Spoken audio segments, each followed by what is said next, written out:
오늘 우리에게 주시는 하나님의 말씀 보도록 하겠습니다. 오늘 우리에게 주시는 하나님의 말씀은 갈라디아서 2장 1절에서 10절까지 말씀입니다. 갈라디아서 2장 1절로부터 10절까지 말씀입니다. 귀하신 하나님의 말씀 받들어서 읽도록 하겠습니다. 14년 후에 내가 바나바와 함께 디도를 데리고 다시 예루살렘에 올라갔나니 계시를 따라 올라가 내가 이방 가운데서 전파하는 복음을 그들에게 제시하되 유력한 자들에게 사사로이 한 것은 내가 다름질하는 것이나 다름질한 것이 헛되지 않게 하려 함이라. 그러나 나와 함께 있는 헬라인 디도까지도 억지로 할례를 받게 하지 아니하였으니 이는 가만히 들어온 거짓 형제들 때문이라.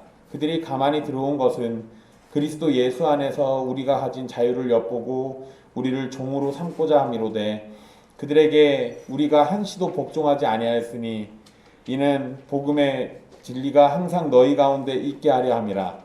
유력하다는 이들 중에 본래 어떤 이들이든지 내게 상관이 없으며 하나님은 사람을 외모로 취하지 아니하시나니 저 유력한 이들은 내게 의무를 더하여 준 것이 없고 도리어 그들은 내가 무할례자에게 복음 전함을 맡은 것이 베드로가 할례자에게 맡은 것과 같은 것을 보았고 베드로에게 역사하사 그를 할례자의 사도로 삼으신 이가 또한 내게 역사하사 나를 이방인의 사도로 삼으셨느니라.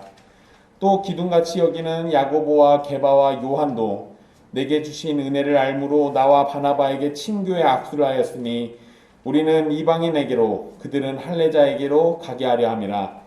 다만 우리에게 가난한 자들을 기억하도록 부탁하였으니 이것은 나도 본래부터 힘써 행하여 왔노라. 아멘. 이 말씀은 살아계신 하나님의 말씀입니다. 우리는 지난 시간 바울이 은혜로 사도가 되었다는 사실에 대해서 살폈고 바울이 전하는 복음의 내용이 다른 사도들로부터 받은 것이 아니라 예수 그리스도로부터 받은 계시로 인함임을 살폈습니다. 오늘 말씀도 계속해서 바울이 받은 계시가 전혀 문제가 없고 베드로처럼 바울도 사도라는 사실에 대해서 변론하는 내용입니다. 1절의 맨 앞에는 그 후라는 표현이 있는데 우리 성경에서는 이게 생략되어 있습니다. 이러한 표현은 1장 18절과 21절에서 계속 사용하면서 지금 설명하는 이야기가 시간의 흐름 속에 일어난 사건임을 설명하고 있는 겁니다. 바울은 14년이라는 시간이 흐른 뒤에 바나바와 디도를 데리고 예루살렘에 가게 됩니다. 예루살렘을 방문하는데 14년이라는 시간이 흐른 것은 바울의 독립성을 강조하고 있는 겁니다. 그러니까 그 사이에는 예루살렘을 간 일이 없었던 겁니다.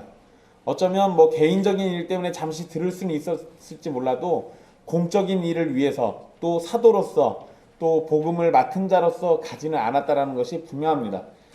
여기에서 등장하는 디도라는 인물이 있습니다. 여러분들은 디도 하면 디도서가 생각나실 겁니다.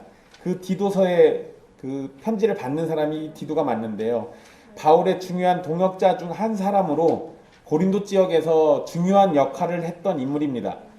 그런데 바울과 함께 동행한 바나바와 디도는 유대인과 헬라인으로 민족이 다릅니다. 그리고 바나바는 바울보다 나이가 훨씬 더 많은 사람입니다. 그리고 디도는 바울보다 나이가 어려서 바울이 아들처럼 여기는 사람입니다. 이런 점에서 알 수 있는 것은 바울이 함께 일하는 동역자들은 민족이나 나이를 따지지 않았다는 겁니다. 이들에게 차별이나 편견은 없고 오로지 하나님과 하나님의 교회를 위해서 함께 일하는 동역자만 있는 겁니다. 또한 바나바는 할례를 받은 자, 디도는 할례를 받지 않은 자입니다. 그러니까 할례를 받은 자와 할례를 받지 않은 자가 함께 사역할 수 있었다라는 것을 분명하게 보여주고 있습니다. 바울이 예루살렘에 다시 올라가게 된 이유를 2절에서 계시를 따라라고 설명하고 있습니다. 여기에서 계시는 사도행전 11장 27절로 30절에 기록된 것과 연관되는데 사도행전 말씀을 보면 당시 선지자들이 예루살렘에 기근이 발생한다고 예언을 했습니다. 그리고 그 예언을 받았던 안디옥 교회는 헌금을 모아가지고 예루살렘에 전달하게 됩니다. 이때 바울과 바나바가 그 전달하는 역할을 맡게 됩니다. 그런데 여러분 여기서 상식적으로 생각해 보면 단순히 헌금을 전달하는 일만이라면 굳이 바울과 바나바 같이 교회에 중요한 역할을 하고 있는 사람들에게 맡길 필요가 있었을까요? 단지 돈만 전달해 주는 거라면 굳이 바울과 바나바를 보낼 필요가 없었습니다. 그냥 다른 사람들 보내면 돼요. 그리고 바울과 바나바는 계속 안디옥에서 말씀 사역을 하도록 하면 됩니다. 이게 합리적이잖아요. 이게 훨씬 더 실용적이고. 그런데 바울과 바나바가 예루살렘으로 갔던 것은 단순히 구제금만 전달하려고 했던 게 아니라 다른 의도가 또 있었다라는 것을 우리는 알 수 있습니다. 물론 여러분 사도행전에는 이 얘기가 안 나와요. 그런데 갈라디아서에서는 계시를 따라 올라갔다는 얘기 하잖아요. 그러니까 이게 단순히 그 기근이 온다라는 계시만 있었던 게 아니고 예루살렘을 올라가야만 했던 특별한 계시가 따로 또 있었던 겁니다. 두 가지를 같이 생각할 수 있는 거죠. 이후에 나오는 말씀에서 나오게 되는데요. 하나님의 뜻은 바울이 진정한 사도라는 것과 그리고 바울이 참된 복음을 전하고 있다는 것을 예루살렘의 사도들이 깨닫게 되는 데 있었습니다. 그러니까 헌금을 갖다 전달해 주면서 그것만이 아니라 이것과 함께 바울이라는 인물과 그가 전하는 복음이 참되다라는 것을 이 예루살렘에 있는 사도들 모두가 깨닫게 되기를 바랬던 거예요. 그게 하나님의 의도입니다. 바울은 단순히 헌금만 전달해 주지 않고 예루살렘에 가서 자신이 이방 가운데 전파하는 복음이 무엇인지를 사도들과 예루살렘 형제들 앞에서 제시했다라고 기록합니다. 물론 그들이 복음을 몰랐으니까 이걸 제시했을 리는 없잖아요. 복음을 알고 있는데도 가서 이야기를 한 겁니다. 바울은 계시를 예수 그리스도께 받았기 때문에 계시에 대한 자기가 받은 계시에 대해서 의심할 필요가 전혀 없습니다. 그렇지만 예루살렘에 있는 사도들은 바울이 전하는 복음의 내용이 자신들이 전하는 것과 동일한지 이걸 확인해 보는 것이 중요한 문제였을 겁니다. 왜냐하면 원래 바울은 했던 일이 교회를 핍박했던 사람이었으니까 그가 갑자기 변했다고 해서 복음을 전하고 예수 그리스도를 전한다고 하는데 과연 그것이 진짜일까라는 의심이 계속 들 수밖에 없습니다. 그러니까 아무래도 이러한 의심들이 계속 있었을 것이고 또 예루살렘 교회 안에서는 밖에서 바울이 열심히 활동하고 있지만 그 활동이 진짜인지 가짜인지 혹시 또 다른 마음을 품고 있는 건 아닌지 이런 의심이 얼마든지 들 수 있습니다. 만약에 바울이 받은 계시의 내용과 사도들이 전한 복음의 내용이 다르다면 이것은 심각한 문제가 발생하게 돼 있습니다. 우리 성경에 2절에 보면 복음을 유력한 자들에게 전했다. 근데 유력한 자들에게 사사로이 한 것이라고 이렇게 표현합니다. 사사로이 했다. 즉 사적인 자리에서 개인적으로 자신이 전파하는 복음을 말했다라는 겁니다. 사적인 자리에서. 이것은 여러분 사도행전 15장에 예루살렘 공회 또는 예루살렘 총회와 분명하게 구분되는 상황입니다. 예루살렘 공회에서도 바울이 자기가 했던 일을 바나바와 함께 전합니다. 근데 그건 사적인 게 아니죠. 공적인 거예요. 그러니까 그때 그 사건하고는 구분되는 겁니다. 다른 얘기예요, 이건 지금. 만약에 여러분 공적인 자리에서 바울이 전하는 복음의 내용을 확인하는 것이었다면 어떤 문제가 발생했기 때문에 공적으로 자리가 만들어진 거고 바울에게 복음의 내용을 말하라고 한 것이 됩니다. 그렇지만 사적인 자리에서 한 것이라면 바울이 문제가 있어서 말하고 있는 것이 아니라 그냥 만났던 사람들에게 만났던 그 자리에서 자신이 확인을 위해서 이렇게 해주고 있는 거예요. 그러니까 문제가 생기기 전에 이미 약간 사람들이 의심을 품고 있고 궁금해하기도 하고 이런 내용들을 바울이 먼저 이렇게 자꾸 얘기해주고 있는 겁니다. 여러분 사실 우리 사람들이 궁금해하는 것들이 교회 안에서도 있을 수 있어요. 어떤 사람의 어떤 환경이 바뀌거나 처지가 바뀌면 그에 대해서 궁금할 수 있잖아요. 근데 보통 사람들은 자기에게 일어난 일을 남들에게 잘 얘기 안 하려고 합니다. 그러면 어떻게 될 것 같아요? 소문이 돌기 시작하고 내가 하지 않은 말이나 하지 않은 행동이나 또는 내가 처하지 않은 환경이 나의 일처럼 꾸며져 가지고 돌 수도 있습니다. 그러니까 오해의 소지를 만들어내지 말고 얘기해야 할 것 같으면 빨리빨리 하는 게 좋아요. 감춰두고 있다가 괜히 나중에 일이 더 커집니다. 그러니까 사도 바울도 사실은 이 상황이 감춰지게 되면 또 그냥 덮어지고 넘어가면 사람들이 계속 여러 가지 오해를 할 수 있거든요. 그러니까 사적인 자리에서 자꾸 얘기를 해주고 있습니다. 여러분 여기에서 유력한 자들은 정확한 명칭이 언급되지 않습니다. 유력한 자들이 누구다라고 얘기 안 하고 있어요. 그런데 9절에서 언급되는 베드로와 야고보와 요한을 보면 아마 이 세 사람을 중심으로 언급했던 것으로 보입니다. 바울이 유력한 자들이라고 말한 것은 그들이 교회에서 가진 위치가 있기 때문에 이렇게 표현했을 겁니다.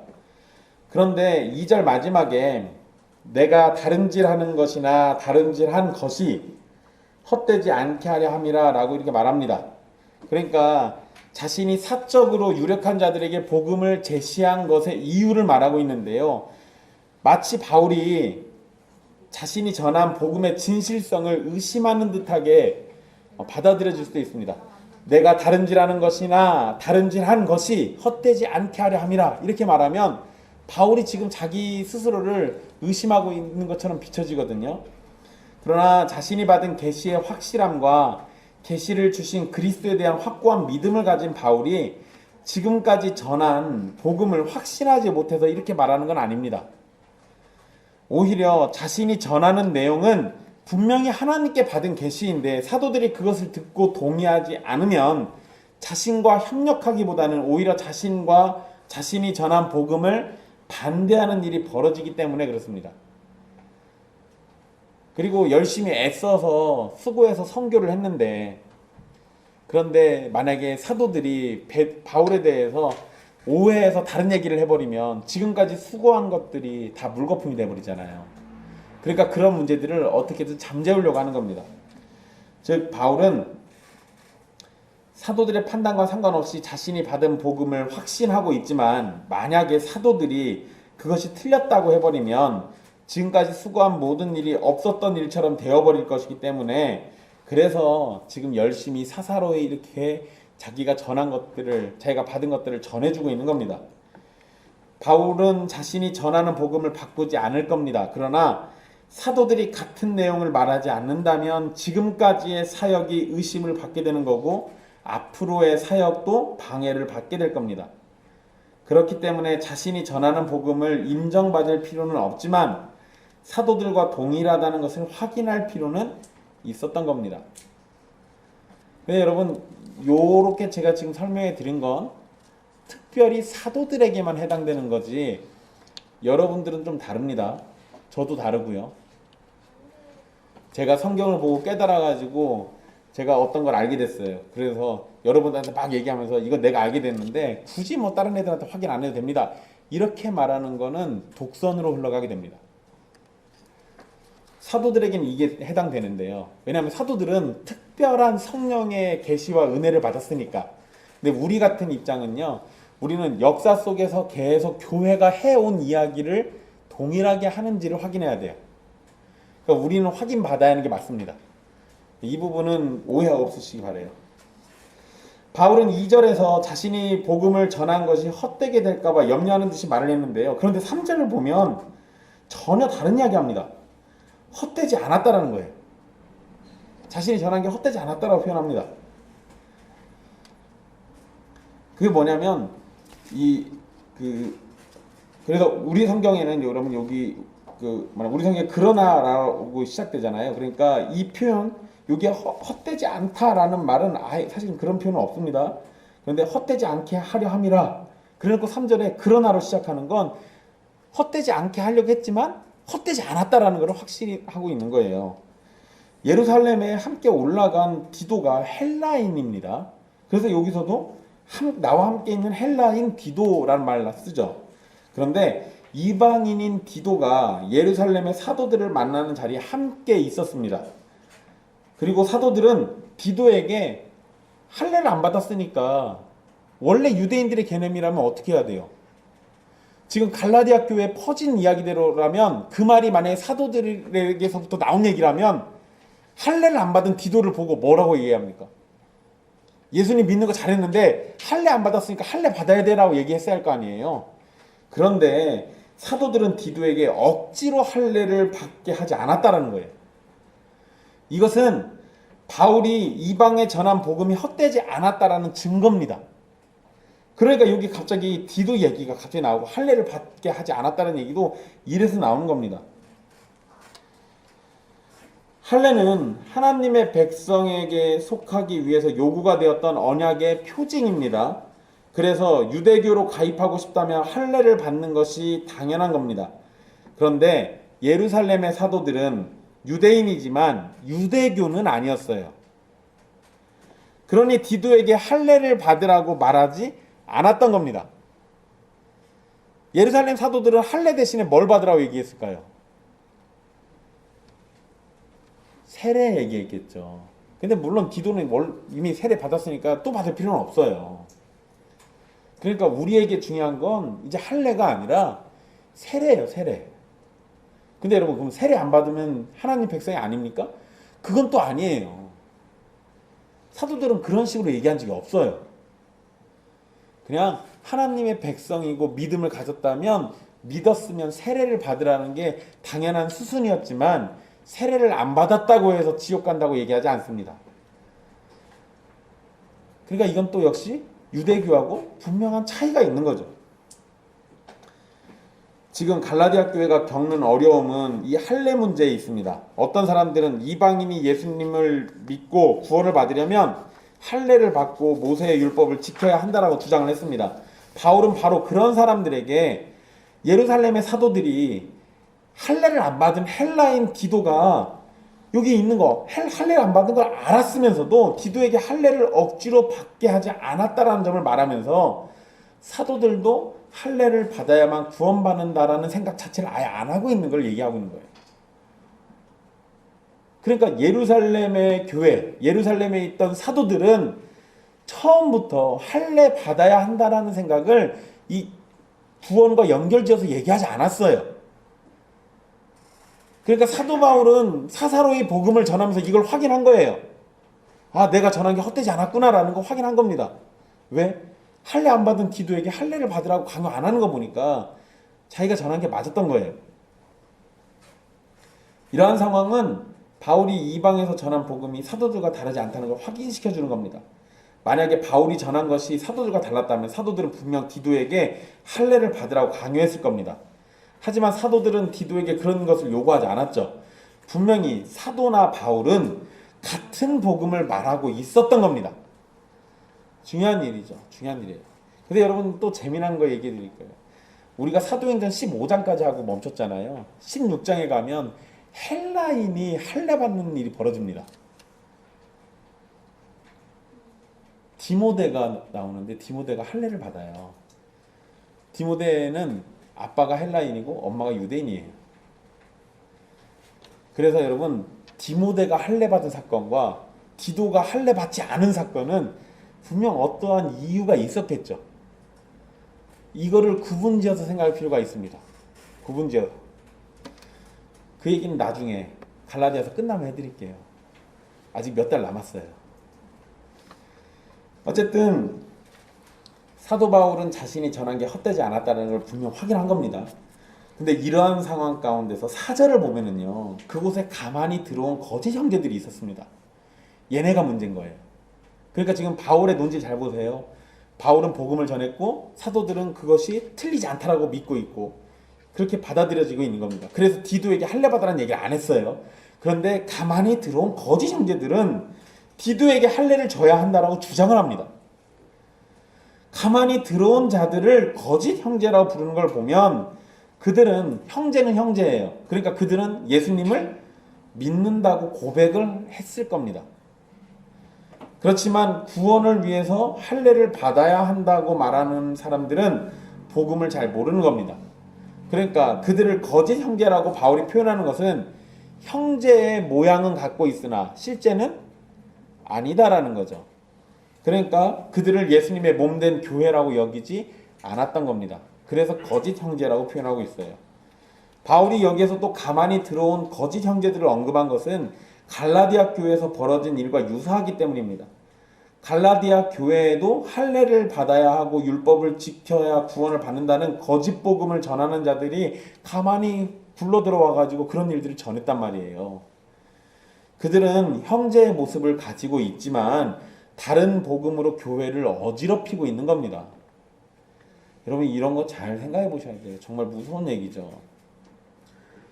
형제는 형제인 것 같은데 다른 소리를 해요. 그럼 이거 형제예요? 형제 아니에요? 예수님을 믿는다라고 말을 하는데 믿는 내용이 달라요. 그럼 이걸 형제라고 봐야 합니까? 형제가 아니라고 봐야 합니까? 여러분 쉽게 얘기하면 이런 거예요. 신천지는 누구를 믿어요? 걔네 하나님 믿어요. 하나님이라고 해요. 그런데 신천지가 말하는 복음하고 우리가 말하는 복음이 다르잖아요. 우리는 예수 그리스도를 통해서 구원이 임했다라고 믿으면 걔네들은 이만이라는 인물을 통해 가지고 계시가 전달돼서 그것을 공부하고 깨우치고 배우면 구원받는다고 하잖아요. 얘기가 달라요. 그러면 우리가 똑같이 하나님의 이름을 부른다고 해서 그들을 형제라고 불러야 합니까? 아니요. 그럴 수가 없다니까요. 그럴 수가 없다고요. 여러분 이건 천주교하고도 똑같습니다. 천주교도 분명히 삼위일체 되신 하나님 믿습니다. 그렇지만 그들이 말하는 구원과 우리가 말하는 구원이 달라요. 그래서 우린 천주교를 형제라고 부르지 않습니다.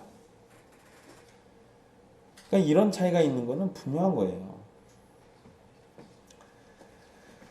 율법을 지키고 할례를 받아야만 구원을 받는다고 말하는 것은 구원이 하나님의 은혜가 아니라 인간의 공로로 되는 일이라고 말하는 겁니다. 이러한 가르침은 성경의 진리와 예수 그리스도를 통한 구원의 약속을 완전히 무너뜨리는 거예요. 이렇게 가만히 들어온 거짓 형제들이 원하는 것이 있었을 건데 그걸 성경에서 써놨습니다. 그리스도 예수 안에서 우리가 가진 자유를 엿보고 우리를 종으로 삼으려는 목적 때문이랍니다. 그들은 신자들이 가진 자유가 무엇인지 몰래 살펴보려고 온 거고 그리고 그러한 자유를 빼앗아서 종으로 만들려고 하는 거예요. 이게 되게 무서운 얘기예요. 바울은 율법을 지켜서 구원을 받는다는 생각을 자유를 빼앗고 종으로 만드는 행위로 이해합니다. 그러니까 지금 바울이 자유와 억압 또는 자유와 속박 이렇게 대립된 개념으로 지금 설명하고 있는 거예요. 오랜 시간 율법에 충실했던 바울은 율법을 지켜서 구원받는다는 생각을 억압 또는 속박으로 봅니다. 본인은 옛날에 그렇게 했었거든요. 그런데 그게 아니라는 거예요. 여러분 이거는요 역사 속에서 루터라는 인물을 보시면 똑같다는 거 알 수 있습니다. 루터가 구원을 받으려고 할 때 어떻게 했었냐면 율법의 행위, 의롭다라고 말하는 행위, 자신이 뭔가 할 수 있는 행위에 집착을 했어요. 천주교가 또 그렇게 가르쳐줬으니까. 그래서 뭐든 자기가 해가지고 의를 얻어보려고 했습니다.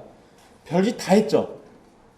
그런데 그러한 것들로 실제로 마음의 평안을 누리지는 않았어요. 그러니까 자유를 얻지는 못했다는 거예요.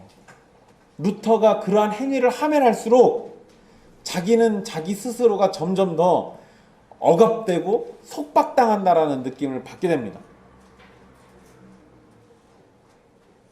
그러다가 나중에 복음의 내용을 깨닫고 내가 지금껏 속았다라는 걸 알게 되는 거예요. 여러분 루터가 가장 좋아하는 성경이 뭔지 아십니까? 이거 제가 설교 때 얘기했던 것 같은데 갈라디아서예요. 자유케 하는 복음이 있다고 해서 왜 그런 말 했겠습니까? 본인의 경험하고 연결된다니까요. 자기가 원래 여기 나온 그 율법주의자들 가만히 들어온 그 거짓 형제하고 똑같이 했다고요. 그게 진짜라고 믿었고 그렇게 해야만 구원받는다고 생각했어요. 그런데 그리스도를 믿는 믿음 안에서 그리스도가 다 행하셨다라는 것을 바라보고 깨우치는 순간 자유하게 된 거예요. 내가 뭘 해가지고 구원받는 게 아니라는 걸 알게 된 거죠. 그러니까 자유라는 걸 얻었던 거예요. 이전에는 억압당했지만 지금 계속 그 얘기가 나오는 겁니다. 5절 말씀을 보면 디도가 할례를 받아야 한다는 주장에 대해서 바울과 디도는 굴복하지 않았습니다. 그래서 그들에게 우리가 한시도 복종하지 아니하였으니라는 말을 쓰죠. 가만히 들어온 거짓 형제들의 주장은 분명 디도가 할례를 받아야 한다는 거지만 바울은 그러한 주장에 굴복하지 않았습니다. 이건요 단순히 자존심 싸움이 아닙니다. 바울은 거짓된 주장에 복종하지 않아야만 복음의 진리가 성도들 가운데 있게 된다라고 생각했어요. 그러니까 지금 내가 여기서 디도를 할례받게 해버리면 지금껏 내가 전한 복음들이 이게 다 가짜가 돼버립니다. 복음의 진리가 성도들에게 전해졌었는데 내가 이거 한 번 하는 행동 때문에 완전히 깨지는 거예요. 근데 여러분 생각해 보세요. 가만히 들어온 형제들이 이렇게까지 하는 거 보면 이들은 적은 숫자가 아니에요. 분명 많은 숫자였을 겁니다. 그러면 많은 사람들이 지금 바울을 둘러싸고 강요한다고 생각해 보세요. 야, 너 얘 할례 받게 했어야지. 헬라인이라고 할례를 안 받으면 구원을 어떻게 받아? 이런 얘기를 할 때 그 상황에서 마음이 약한 사람들 같으면 어떻게 하겠어요? 내가 믿는 건 그건 아니지만 지금 상황이 너무 불편하고 힘드니까 에라 모르겠다 하고 그냥 할례 받고 그냥 이 상황을 넘기려고 할 수도 있잖아요. 근데 바울이 그렇게 해버리는 순간 성도들 안에 있는 복음의 진리가 무너져 내린다고 본 거예요. 그게 지금 누구 때문에 그런 겁니까? 성도들 때문에 그랬던 거예요. 성도들 때문에. 바울이 거짓 형제들에게 굴복하지 않았던 것처럼 갈라디아 성도들도 율법을 지키고 할례를 받아야 구원받는다는 거짓 복음을 거부하고 교회 안에서 그런 주장이 사라지도록 해야 했습니다.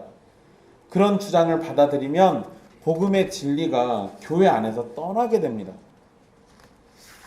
바울과 디도는 짧은 순간조차도요 거짓된 복음에 복종하지 않았습니다. 여러분 다른 것이라면요 짧은 순간에 잘못된 선택이 용납될지 몰라요. 그렇지만 생명의 복음에는 아주 짧은 찰나의 순간도 허용돼서는 안 됩니다. 특히 이건 복음을 전하는 자들이 그런 실수를 하게 될 때 그것으로 다른 성도와 교회가 영향을 받게 된다는 점에서 더욱 철저하고 온전하게 복음을 전해야 합니다.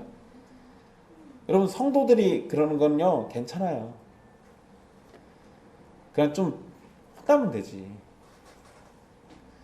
여러분들이 복음의 진리에서 잠깐 벗어나는 건요 괜찮아요. 그런 일들이 벌어질 줄 알고 하나님이 교회에 목사하고 장로를 두신 거예요. 그들로 하여금 책망케 해서 다시 돌아오면 되니까. 근데 목사가 그래버리면 보통 성도들은 목사를 하나님이 세우신 자로 믿으니까 크게 의심하지 않고 전하는 말씀들을 잘 받잖아요. 그게 맞는 거긴 한데요. 그 목사가 잠깐 정신이 어떻게 돼가지고 이상한 소리를 해버리면 그럼 성도들이 그때 그것을 받아가지고 마음에 새기는 순간 그것 때문에 죽어요. 그러니까 목사는 그러면 안 돼요. 여러분 과거에 우리 한국 교회는 신사참배라는 걸 했었잖아요.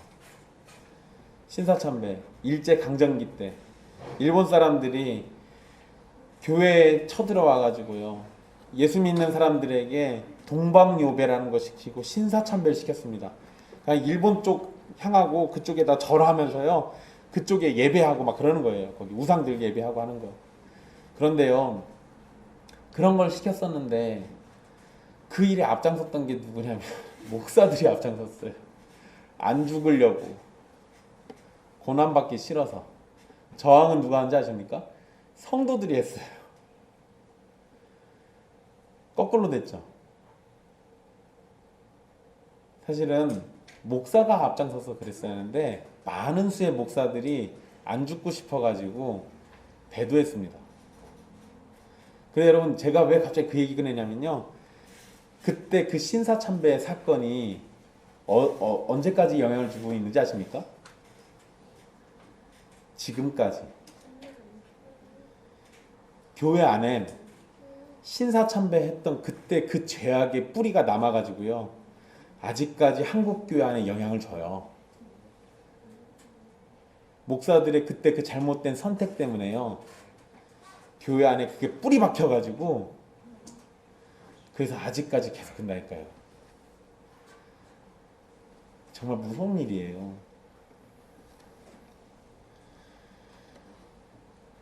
그냥 여러분, 목사가 조금만 성경하고 다른 이야기 하는 거 뭐 잘 몰라가지고 실수해가지고 잠깐 그럴 수는 있어요. 그런데 복음의 진리나 절대 타협하지 않아야 하는 하나님에 대한 가르침이나 이런 것들을 타협하고 목숨을 구걸하고 어떤 행동을 하고 뭐 어떤 이득을 얻고 이렇게 하잖아요. 그러면 빨리 그 목사를 내쫓고 그 자리를 다른 사람으로 세우든지 아니면 자리를 차라리 비워놓는 게 나아요. 이상한 소리 하는 사람 세워놔가지고 다 같이 죽을 수는 없잖아요. 잘 기억해 두십시오. 그러니까 애초에 우리 목사를 잘 세워놔야 하는 거예요. 여러분 6절에서 유력한 자들이 다시 언급됩니다. 그러니까 이 바울은 지금 가만히 들어온 형제들 얘기를 하고 우리는 그들에게 복종하지 않았다라는 얘기를 해요. 그러고 난 다음에 이제 6절에서 다시 유력한 자들 얘기하는데요. 그런데 여러분 여기에서 이런 표현을 사용하는 걸 보면 유력한 자들 이거 약간 좀 부정적 의미가 있는 게 같아요. 이건 사실 부정적인 의미가 있는 게 분명합니다. 바울은 사도들을 과대평가하는 걸 경고합니다. 그게 뭐냐면 사도들은 존중해야 할 사람들이지만 그들에게 절대적인 권위가 있는 것은 아니라는 거죠. 바울이 하나님은 사람을 외모로 취하지 아니하시나니 라는 말을 합니다. 사람에게는 사도나 선지자가 중요하게 여겨질 수 있어요. 성도들은 그럴 수 있습니다. 그렇지만 하나님께는 모두가 다 그냥 사랑하는 백성들이에요. 목사라고 좀 더 사랑해주고 선지자라고 더 많이 사랑해주고 이런 거 아니에요. 성도나 목사나 다 그리스도 안에서 사랑받는 그냥 하나님의 자녀일 뿐인 거예요. 그 중에서 그냥 목사는 도구로 사용을 하시는 거지 도구가 되었다고 그것이 이유가 되어서 하나님의 선택을 받는 것도 아닙니다. 사람들은 편애하지만 하나님께는 그런 편애가 없다는 거예요. 또한 바울은 그렇게 유력한 자들도 자신에게 더해준 것이 없다고 말합니다. 그러니까 지금 사실 약간 그 유력하다라는 이런 표현 쓰는 거를 비꼬듯이 얘기해놓고 그러면서 저 유력한 이들은 내게 의무를 더해준 게 없다 이렇게 말해요. 근데 여러분 여기에서 의무라는 말이 나오는데요. 우리 성경에는 의무로 돼 있죠. 원문에는 의무라는 말이 없습니다. 이게 원문에 나와 있는 표현을 이 부분을 의역을 한 거예요. 원문대로 하면요 두 가지로 이해할 수 있습니다. 제가 두 가지 다 말씀드릴게요. 먼저 우리 성경처럼 의무를 더해준 것이 없다 이런 의미도 가능합니다. 이게 아예 불가능한 건 아니에요. 즉 가만히 들어온 거짓 형제들이 디도에게 할례를 하라고 했지 사도들은 그런 식의 의무를 더하지 않았다라는 거예요. 그러니까 이렇게 이해하면 사도들이 얘기하는 것이 바울이 얘기하는 것과 동일하다는 거죠. 그러니까 다른 의무를 더하여 준 것이 아니라는 표현은 결국 바울이 전한 복음에는 어떤 부족함도 발견되지 않았다라는 겁니다. 그리고 다른 의미로는요. 유력한 자들이 바울에게 어떤 도움도 주지 않았다는 의미가 됩니다. 즉 바울은 유력하다는 사람들에게 어떤 도움을 받지 않았고요. 하나님의 은혜로 구원을 받고 사도가 되어서 오늘날에 이르렀다는 겁니다. 원문의 표현을 따라서 이해하면 둘 중에 하나를 선택할 게 아니라 이 두 가지가 다 가능해요. 그러면 두 가지 다 그냥 포함해서 받아들이면 됩니다. 그러니까 바울이 전하는 복음에 무엇인가 부족한 것이 있어서 더하는 일도 없었고 바울에게 도움을 주면서 더해준 것도 없는 거예요. 둘 다 가능한 거죠. 7절을 보면 바울이 전하는 복음에 다른 것을 더 요구하지 않았던 사도들은 오히려 바울을 베드로처럼 복음의 일꾼이라는 사실을 받아들였습니다. 바울이 무할례자에게 복음 전함을 맡은 것이 베드로가 할례자에게 맡은 것과 같다고 사도들은 생각을 했습니다. 하나님께서 베드로를 부르신 것처럼 바울도 불렀음을 깨달은 건데요. 사실 중요한 것은 사도들이 인정해주고 안 해주는 문제가 아니라 하나님으로부터 왔다는 것을 인식하느냐 못하느냐의 문제예요. 하나님으로부터 온 것을 내가 깨닫느냐 깨닫지 못하느냐 이 문제라는 거예요. 여러분 제가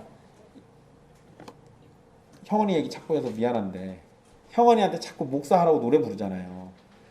형원이가 내가 못 이기는 척하고 받아들여야지 이렇게 해가지고 목사한다 그러면은 제가 그때부터는 하지 말라고 할 거예요. 그거 아니라고. 너 갑자기 왜 눈이 동그래져? 길을 찾은 것 같아? 근데 여러분 제가 목사하라고 맨날 노래 부르다가 형원이가 계속 아니라고 그러다가 어느 순간 하나님이 날 목사로 부르신 것 같대라고 인정하면서 받아들이는 건 얘기가 달라요. 그러니까 그래 내가 한번 해줄게 이런 식의 개념과 이게 진짜 하나님의 뜻인가 보다라고 생각하면서 그 앞에 순종하면서 받아들이는 건 개념이 다릅니다. 그 차이가 지금 바울에게서도 나타나고 있는 거예요. 바울의 표현을 보면은요, 무할례자에게 복음을 전하는 것과 할례자에게 복음을 전하는 것은 같은 것입니다. 그것을 맡은 사람도 동등한 하나님의 일꾼이라는 점을 말합니다. 복음은 이방인에게도 유대인에게도 동일합니다. 문화가 다르고 지역이 다르다고 전해져야 할 복음도 다를 이유가 없어요. 여러분 인도에 가서 전하는 복음이나 대한민국에서 전하는 복음이나 북한 가서 전하는 복음이 다를 이유가 전혀 없습니다. 어느 시대, 어느 지역, 어느 민족 아무런 상관이 없어요. 다 동일합니다. 바울과 베드로는 택한 자들에게 복음을 전하는 도구로 부름을 받은 겁니다. 그들은 같은 복음을 가지고 다른 영역에서 일을 하는 거예요. 다른 영역에서 일을 하는 겁니다. 여러분 제가 예전에 장애인교회에 있었잖아요. 장애인교회에서 4년 있으면서요. 제가 그래도 전도사인데 어떻게든 저 설교도 매주 하고 그랬어요. 매주. 설교를 매주 하면서 어떻게든 복음을 잘 깨닫게 되길 바라가지고 처음에는 막 학교에서 배운 거 공부한 거 열심히 떠들었습니다. 근데 어느 순간 알게 됐어요. 내가 이렇게 해봐야 못 알아듣는다는 거. 왜냐면 대부분 정신장애인들이 많아가지고 잘 못 알아들어요. 제가 질문하면은 답이 거의 예수님 아니면 하나님이었어요. 제가 뭐 10계명이 몇 개요? 라고 물어보면 예수님이요? 이래요. 10계명이 몇 개냐고 물어봤지 내가 언제 예수님 얘기하러 오는 게 아닌데. 그래서 어느 순간 생각을 좀 바꿨어요. 이게 저 사람들이 자꾸 거기에만 집착하니까 내가 좀 달리 해야겠구나. 근데 제가 달리 한다고 해서 전해야 할 복음을 바꾼 게 아니에요. 제가 10계명을 설명한다고 해서 그 사람들이 그걸 깨닫고 받아들이는 게 어렵기 때문에 그냥 우리 그때 그 재활원 식구들에게는 예수 그리스도를 전하는 데 더 집중을 했습니다. 왜냐하면 하나님을 부르고 예수님은 부르고 있으니까 그러면 알고 있는 거를 잘 전해준 게 맞다 싶어가지고요. 내용이 바뀐 게 아니라 영역이 달랐기 때문에 일반 사람들하고 똑같이 설교하지 못하고 똑같은 내용을 가지고 좀 달리 전했던 거예요. 이런 건 가능하겠지만 내가 다루는 사람들, 대하는 사람들이 다르다고 해서 복음의 내용 자체를 아예 뒤바꿔버리고 바꾸는 거는 말이 안 되는 거예요.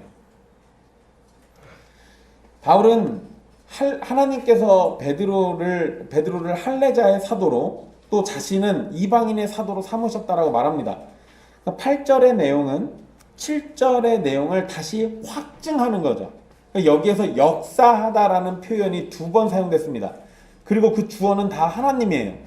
즉 하나님께서 일하셔서 베드로를 할례자의 사도로, 하나님이 일하셔서 바울도 이방인의 사도로 삼으셨다는 거죠. 결국 베드로든 바울이든 하나님께서 일하신 결과로 복음을 전하는 역할을 맡았던 겁니다. 그에 반해서 가만히 들어온 형제들은 하나님께서 역사하셨다라는 말이 없습니다. 그들은 하나님을 위해서 일하는 것도 아니고 자신과 대적 마귀를 위해서 일하는 겁니다. 여러분 근데 이 8절에서 제가 방금 전 설명은 그렇게 하긴 했는데요. 바울이 자신을 이방인의 사도라고 이렇게 부른 것처럼 우리 성경에 번역되어 있잖아요. 이방인의 사도. 그런데 원문에는 이 사도라는 표현이 없습니다. 그러니까 근데 물론 여러분 이 8절에 보시면 베드로는 할례자의 사도라고 되어 있잖아요. 요 베드로에게는 이 사도라는 단어를 썼어요. 그런데 베드로만 사도라고 부르고 자기는 사도라고 안 부른 거예요. 본인 스스로를. 근데 우리 성경은 그걸 또 의역해가지고 나를 이방인의 사도로 이렇게 표현했습니다. 근데 이건요, 원문의 분위기를 좀 이해하시는 게 좋아요. 바울이 하고자 하는 말은 뭐 베드로만 사도고 나는 사도 아니다 이 얘기를 한 게 아니고, 베드로를 할례자의 사도로 세우신 하나님께서 자신은 이방인에게 복음을 전하는 자로 세우셨다는 거예요. 그러니까 바울이 자기 자신을 사도라고 부르진 않지만 이방인에게 복음을 전하는 자로 세움을 받았다는 것 자체가 이방인의 사도라는 의미입니다. 그래서 그걸 우리 성경은 그냥 의역해가지고 이방인의 사도라고 이렇게 부르고 있는 거예요. 그렇지만 공식적으로는 바울이 자신에게 사도라는 표현을 쓰지 않고 절제해요. 왜 그러냐면 본인 입으로 본인이 먼저 사도라는 얘기를 잘 안 하거든요. 여기서는 특히나 더. 물론 나중에 쓴 서신들 보면 다 그리스도로 인해 내가 사도 됐다는 얘기 막 합니다. 그런데 이 장면에서는 그 얘기를 안 해요. 왜 그러냐면 내가 내 입으로 사도라고 하지 않고 저들이 내가 사도인 것을 인정하고 받아들여지는 그걸 지금 기다리고 있는 거예요. 그래서 지금 사실 표현을 그냥 이렇게 하고 있는 겁니다. 그리고 바울의 표현은 결국 이방인에게 복음을 전하는 일은 바울에게 맡겨진 거지만 가만히 들어온 거짓 형제들에게 맡겨진 건 아니라는 것을 지금 강조하고 있는 겁니다. 그러니까 예루살렘 지도자들은 바로 그러한 점을 봤던 거예요. 그래서 그렇게 8절의 내용처럼 이렇게 말하고 있는 거고, 7절에 마지막에 보면 보았고라는 표현 쓰잖아요. 그러니까 이러한 내용들을 봤다는 겁니다. 가만히 들어온 거짓 형제들은 이방인들을 위한 복음 전도자가 아니라는 거. 그러나 바울은 이방인들을 위해서 복음 전하는 자가 맞다라는 거. 그리고 이제 바울은 9절에서 기둥같이 여기는 이란 표현을 또 씁니다. 그런데 여러분, 이게 이 기둥같이 여기는 이란 이 표현은요, 원래 유대 랍비의 전통 속에서 사용되던 표현이에요. 이게 뭐냐면 유대인들의 조상 그러면 누가 나와요? 아브라함이 나옵니다. 그런데 아브라함과 이삭과 야곱을 유대인들은 뭐라고 봤냐면 세상의 새 기둥이라고 봤습니다. 그러니까 이 세상을 지탱하는 세 개의 기둥, 아브라함과 이삭과 야곱. 그래서 이들을 다 기둥같이 여기는 이라고 이렇게 표현을 해서 불렀어요. 그런데 바울은 그러한 전통적인 표현을 사용해가지고 새로운 성전인 교회의 기둥, 그 기둥들을 지금 이 세 사람으로 부르고 있어요. 야고보와 게바와 요한. 그러니까 예루살렘 교회에 있어서는 이 세 사람이 굉장히 중요한 역할을 했다라는 것을 지금 언급하고 있는 겁니다. 그러니까 바울은 이런 전통적인 표현을 지금 이 교회에다 사용하고 있는데요. 결국 예루살렘 교회의 중심 인물이 야고보와 게바와 요한, 야고보와 베드로와 요한이라는 거죠. 그리고 그런 인물들이 바울에게 주신 은혜를 알았다라는 말을 하면서 그들이 바울을 같은 사도로 생각하고 있다는 것을 말하는 겁니다. 여러분, 여기 바울의 표현을 주의해서 볼 필요가 있는데요. 7절에서 사도들은 베드로가 할례자에게 복음 전하는 일을 맡은 것처럼 바울이 무할례자에게 복음 전하는 일을 맡은 것을 보았다라고 표현했어요. 그때는 본 겁니다. 그리고 여기에서는 그 말씀에서 사도들은 하나님께서 바울에게 일을 맡기신 걸 본 거예요. 그리고 9절에서의 표현은요, 하나님께서 바울에게 은혜를 주신 것을 사도들이 알게 되었다라고 표현하고 있습니다. 사도들이 인정하고 받아들여 준 것이 아니라 하나님이 하신 일을 보고 알게 되었다라고 표현하고 있어요. 즉 바울이 사도인 것이나 바울이 전하는 복음이 모두가 하나님으로부터 비롯됐다라는 걸 깨달은 거죠. 이게 아까 제가 형원이한테 했던 그 얘기랑 똑같은 거예요. 내가 그거 내가 받아들여 줄게.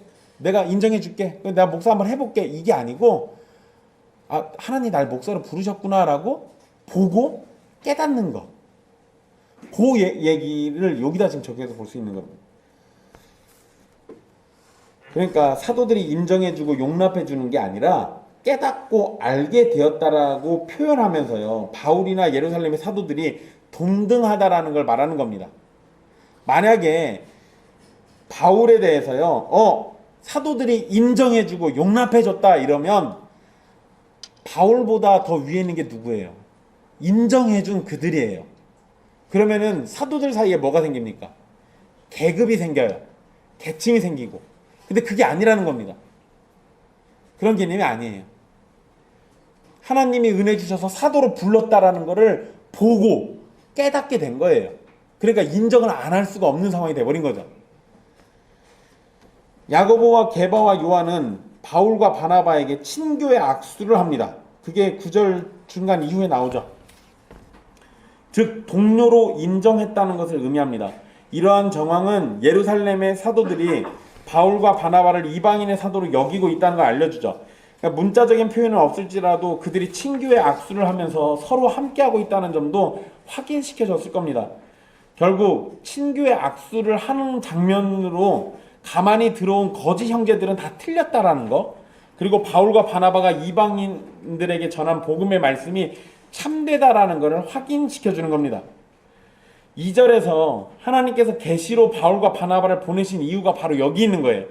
결국 바울이 참되다라는 것, 그리고 그 내용을 모두에게 알게 해주시는 겁니다. 그리고 바울과 바나바는 이방인에게, 야고보와 게바와 요한은 할례자에게로 구분을 지어서 이야기를 하고 있는데요. 물론 뭐 이렇게 구분했다고 해서 바울과 바나바가 유대인에게 복음을 전하면 안 되는 건 아닙니다. 여기에서의 표현은 각자에게 맡겨진 임무가 주로 어떻게 드러나는지를 구분하고 있는 거죠. 주님께서 그렇게 부르신 겁니다. 그리고 서로가 또 그렇게 부르심을 받았다는 걸 깨달았기 때문에 서로의 부르심을 존중해주고 있는 겁니다. 그래서 서로 친교의 악수를 나누고 각자가 맡은 역할을 존중해준다는 점을 표현하고 있는 겁니다.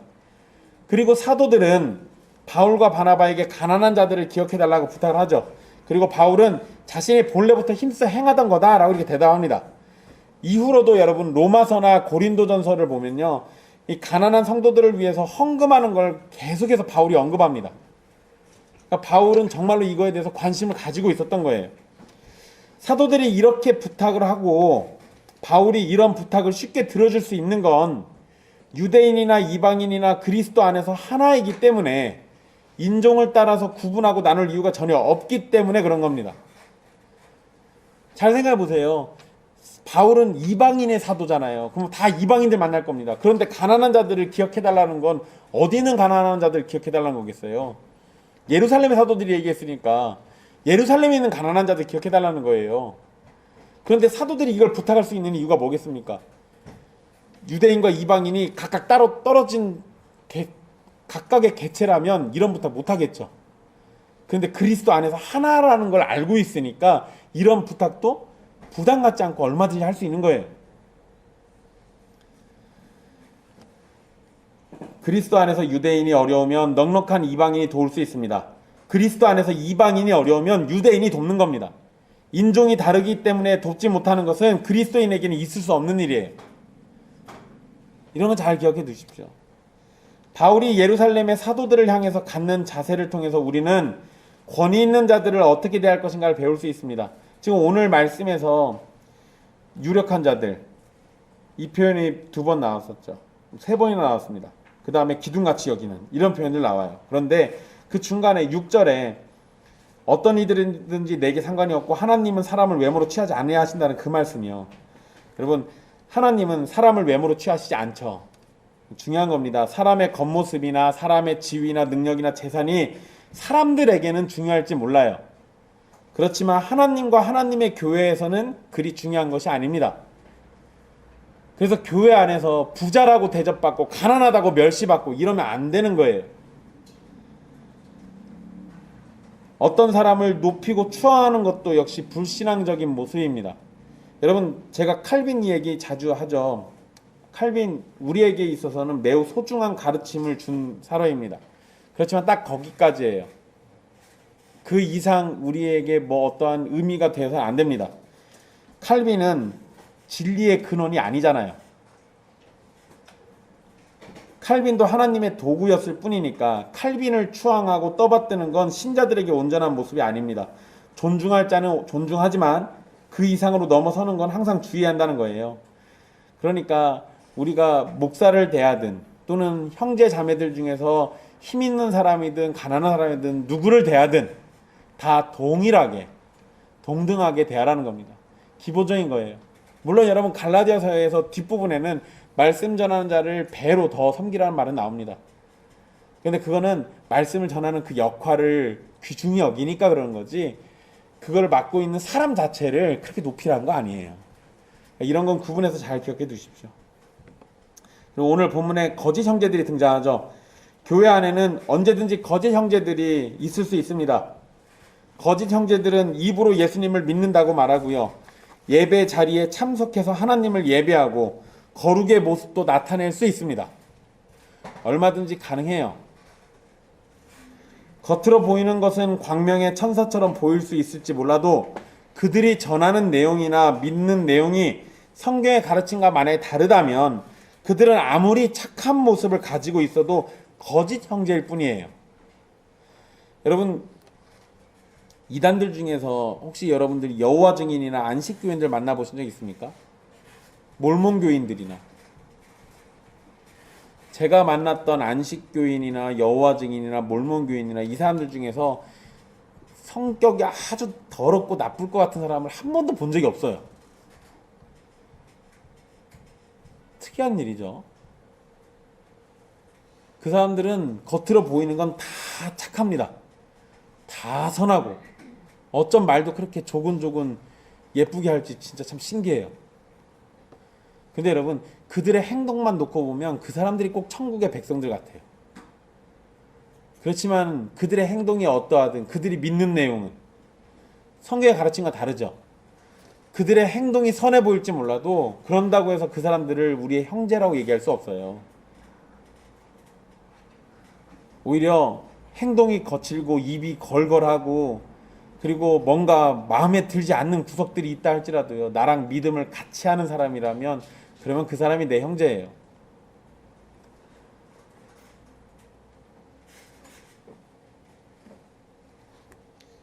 물론 여러분, 뭐 아무나 거짓 형제라고 말해서는 안 됩니다. 믿음의 지식이 조금 부족할 수도 있죠. 그런 부족을 거짓 형제라고 낙인 찍어서는 안 됩니다. 좀 부족하면 그냥 부족한가 보다 생각하고 그러면 돼요. 그런데 만약에 지속적으로 성경과 다른 복음을 주장하면 거짓 형제가 분명합니다. 우리의 구원에 사람의 행위는 전혀 개입될 수 없죠. 그런데 할례를 받고 율법을 지켜야 구원받는다는 식의 가르침은 분명히 다른 복음입니다. 그런 것을 알려줘도 계속해서 믿고 전한다면 그런 사람은 거짓 형제로 규정해서 교회에 치리를 받도록 해야 하는 게 맞아요. 이런 거짓 형제들은 드러내놓고 들어오지 않습니다. 성경의 표현처럼 가만히 들어오죠. 이게 무서운 거예요. 여러분, 한때 청교도들이 세웠던 미국의 대학교가 있습니다. 미국에서 제일 유명한 대학교, 하버드 대학교. 그거 원래 청교도들이 세웠어요. 청교도 개혁주의적인 신앙을 기반으로 해서 학업을 가르쳐주는 학교.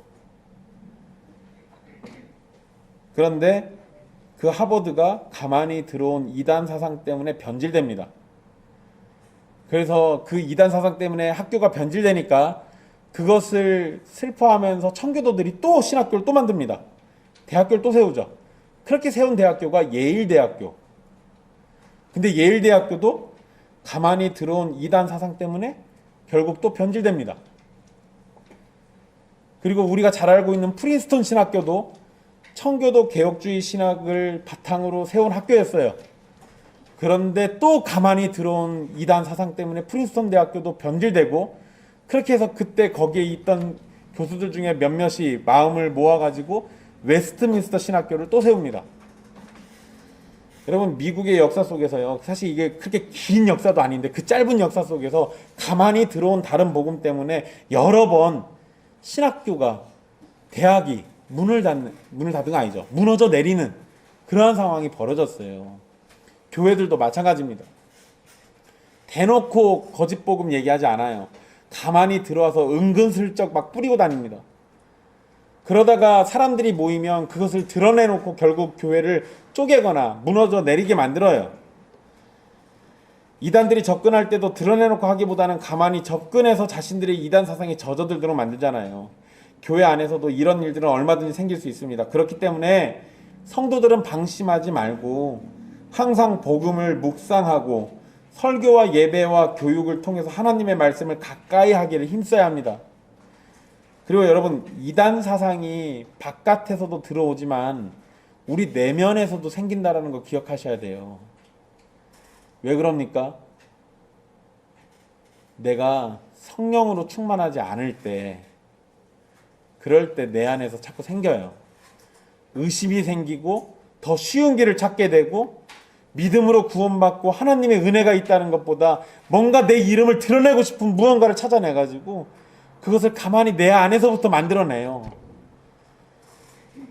그러니까 여러분, 바깥에서 오는 공격도 중요하지만 내 안에서 생기는 이 변질도 조심해야 돼요. 그것을 막을 수 있는 길이 뭡니까? 그게 말씀을 가까이 하는 거, 예배를 가까이 하고 교육을 함께 받고 성도의 교제를 통해서 나의 부족함을 드러내면서 교정받는 거예요. 그런 것들이 다 필요한 겁니다. 장로들은 성도들의 신앙을 점검하면서 혹시 잘못된 믿음과 생각이 없는지를 살피고 어긋난 것은 고칠 수 있도록 영적 지도를 아끼지 말아야 합니다. 그래서 장로가 중요한 거예요.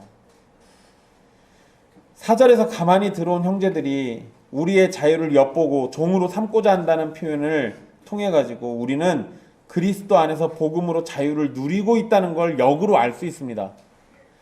그 자유는 율법 아래 매이지 않고 죄악의 저주도 피하게 해줍니다. 하나님의 은혜 속에서 주어진 자유는 오직 예수 그리스도 안에서 허락된 복음으로만 가능합니다. 그러나 연약한 인간은 믿음으로 그 자유를 얻기보다 자신의 행위를 의지해서 구원을 말하려고 하죠. 그러나 행위로 얻는 구원은 불가능하고 도저히 해낼 수 없기 때문에 우리를 자유롭게 하는 것이 아닙니다. 더욱 억압하고 짓눌리게 만들죠. 또 여러분, 우리 이런 것도 생각해봐요. 우리 율법 지켜가지고 구원받는 거 이런 거는 생각 안 한다 하더라도요, 복음의 진리가 우리를 자유하게 하는 거 되게 많습니다. 한 가지 예를 들어드리면요, 여러분, 예전에 어떤 아가씨가 저한테 생년월일을 물어본 적이 있어요. 알려줬습니다. 그랬더니 자기 엄마한테 얘기해가지고 궁합을 봤어요. 엄마가 권사님이신데 아빠는 장로님이고, 궁합의 결과가 뭔지 아십니까? 저랑 결혼하면 제가 잡아먹는답니다.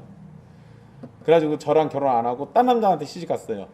물론 저는 그 여자가 별로 관심은 없는데 혼자 그런 거예요. 근데 여러분, 사실 제가 원래 친하게 지내던 그 학교 후배인데 충격이 너무 컸어요. 저한테 관심 있어주는 건 고맙긴 한데 그런다고 가서 궁합을 봐요? 이거 웃기는 일 아닙니까? 그것도 장로와 권사 집안에서 궁합을 보고 결혼할지 말지를 결정하고 있어요. 근데 여러분, 신자라면